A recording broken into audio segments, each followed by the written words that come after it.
Salut à tous, moi c'est Andreas, bienvenue sur ce troisième numéro de Total DC. Ce mois-ci je vais vous parler du plus grand détective du monde. Il est la vengeance, il est la nuit, il est Batman. Alors je vais aborder son histoire à travers 3 points, sa création et la polémique qui a suivi, ses alliés et enfin les différentes versions du personnage.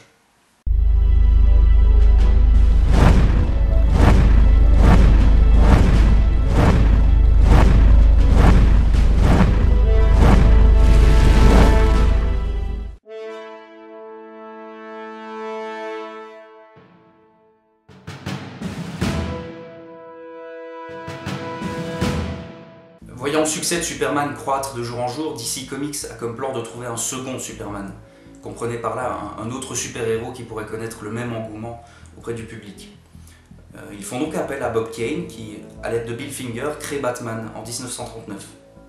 Il apparaît pour la première fois dans le Detective Comics numéro 27, mais ses origines ne sont dévoilées que dans le numéro 33.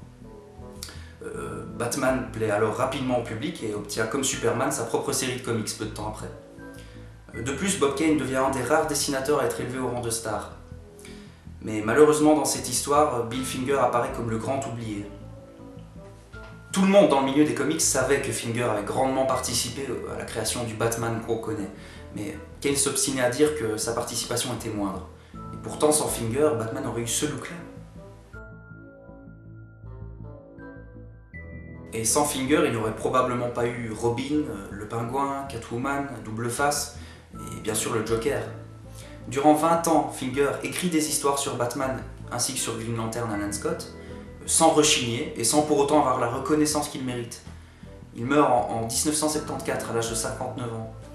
Ce n'est qu'en 1989, à la sortie du film Batman de Tim Burton, que Bob Kane révèle et reconnaît dans une interview son importance dans la création de Batman.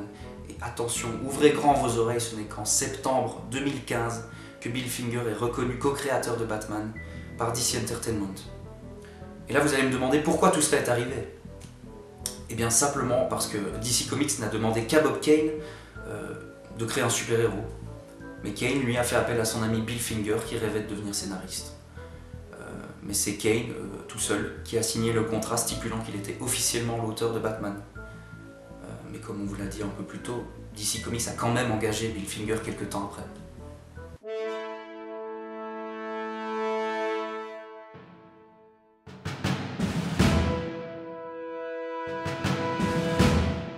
Les histoires de Batman étant assez violentes, par exemple dans sa première apparition en 1939, il pend un homme. DC Comics demande à Finger et Kane d'alléger un peu les histoires et d'apporter une petite touche dynamique et humoristique pour toucher un public plus jeune. C'est ainsi que Robin voit le jour en 1940. Alors en 75 ans, il y a eu 6 différents Robins. Le premier se nomme Dick Grayson. Il fait partie d'une famille d'acrobates et de trapézistes. Alors après la mort de ses parents, il est recueilli par Bruce Wayne. Dick est persuadé que ses parents ont été assassinés et pris par le désir de vengeance, il demande alors à Bruce de l'aider à se venger. Mais ce dernier refuse et lui fait comprendre que ça ne servira à rien. Plus tard, Dick découvre que Bruce Wayne est Batman, il lui demande alors de l'accompagner lors de ses escapades nocturnes. Au fil des années, leur relation se détériore, puisqu'en effet, Dick prend conscience qu'après tout ce temps passé aux côtés de Bruce, il ne sait finalement que très peu de choses sur lui. Par exemple, il ne lui a même pas révélé l'identité de Batgirl, c'est vous dire. Suite à cela, Dick part en solo et opère sous le nom de Nightwing. Le second Robin s'appelle Jason Todd et il rencontre pour la première fois Batman alors qu'il essaye de voler les pneus de la Batmobile. Batman, qui recherche alors le successeur de Dick Grayson, voit en Jason un certain courage. Il le choisit donc comme nouveau Robin.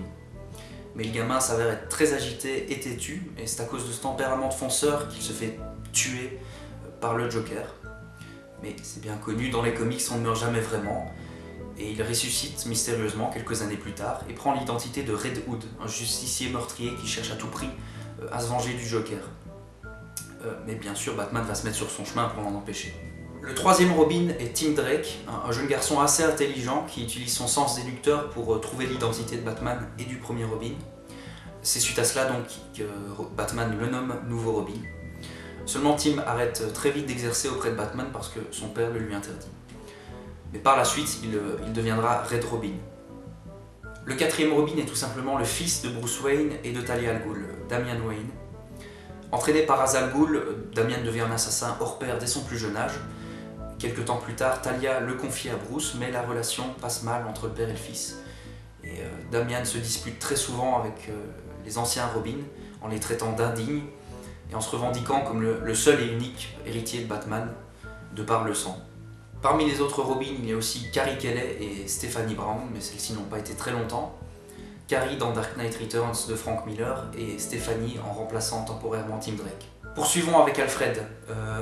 Il paraît comme l'allié le plus sûr et le plus fidèle de Bruce Wayne, puisqu'il est à ses côtés depuis sa naissance. Alors on lui attribue beaucoup de métiers différents avant qu'il ne devienne le majordome de la famille Wayne, puisqu'il a été tour à tour ingénieur, programmeur d'ordinateur, acteur, ex-agent secret britannique, médecin, paramilitaire, etc. Vient ensuite le tour de James Gordon, le commissaire de la police de Gotham et un des rares flics incorruptibles. Lorsqu'il a commencé en tant que policier, il voyait Batman comme un ennemi, mais au fil de ses rencontres avec le justicier, il s'est rendu compte de l'aide précieuse qu'il pouvait apporter à la police.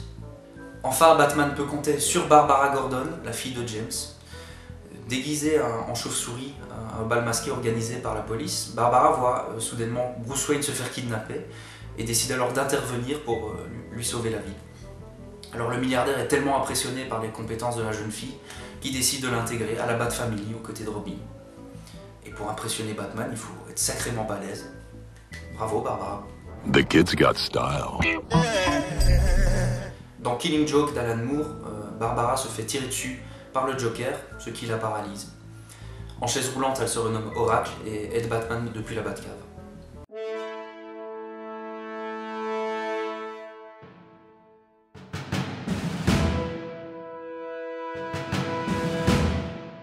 Alors qui dit comics dit univers parallèle, histoires diverses et versions multiples. Et de nombreux personnages ont eu droit à des versions alternatives ou à des réinventions de leurs origines. Alors, je ne vais pas vous parler de toutes les versions de Batman, ça prendrait des heures, d'autant que beaucoup se ressemblent, mais je vais plutôt vous en présenter quelques-unes histoire de vous donner une idée. Commençons par la première version qui est aussi la plus célèbre et la plus récurrente, donc Bruce Wayne. Après l'assassinat de ses parents par Joe Chill dans une ruelle, il décide de s'entraîner intensivement afin de rendre justice dans sa ville corrompue Gotham City. Le jeune milliardaire choisit également la chauve-souris comme symbole pour inspirer la peur auprès des criminels. Nous avons ensuite Terry McGinnis, alias Batman Beyond. Terry possède l'ADN de Bruce Wayne suite à des manipulations génétiques douteuses menées par Amanda Waller sur son père, Warren McGinnis. Adolescent, Terry découvre la Batcave par le plus grand des hasards et comprend alors que le sexagénaire Bruce Wayne était le légendaire Batman. À la mort de son père, il vole un costume à Batman et part dans une quête de vengeance. Il est finalement pris en charge par Bruce Wayne, qui lui apprend les bonnes ficelles du métier de justicier. Passons maintenant à Jean-Paul Vallée, dit Azrael. Après que Bane ait brisé le dos de Batman dans Nightfall de Doug Munch et Chuck Dixon, Jean-Paul devient alors Azrael, un justicier très violent qui se considère comme le remplaçant du Chevalier Noir. Mais au vu de cette violence, justement, il est obligé de raccrocher le costume. C'est alors Dick Grayson qui prendra le relais, tout comme les trois autres Robins qui ont eu eux aussi l'occasion de porter le costume de la chauve-souris à des occasions diverses. Dans un univers parallèle où les méchants sont gentils et les gentils méchants, Thomas Wayne Jr. est Owlman, l'homme hibou, à ne pas confondre avec Night Owl des Watchmen. Alors Owlman possède exactement toute la richesse et toutes les capacités physiques et mentales de Bruce Wayne. La différence, c'est qu'il les place au service du mal.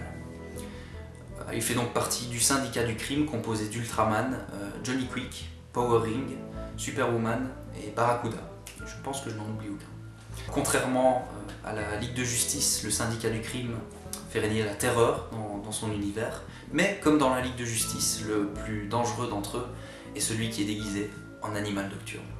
Voilà, c'est tout pour ce troisième numéro de Total DC, j'espère qu'il vous a plu. J'aurais pu vous parler des ennemis de Batman ou de sa relation avec le Joker et Bane par exemple, mais des tas de vidéos abordent déjà le sujet. Cependant, ça ne veut pas dire que j'aborderai jamais le cas du Joker dans cette émission, sachant qu'il est le méchant le plus célèbre de l'univers DC Comics. On ne peut pas se permettre de passer à côté. Néanmoins, le but de cette émission est de vulgariser l'univers DC Comics et de vous parler de choses qui vous paraissent le moins connues.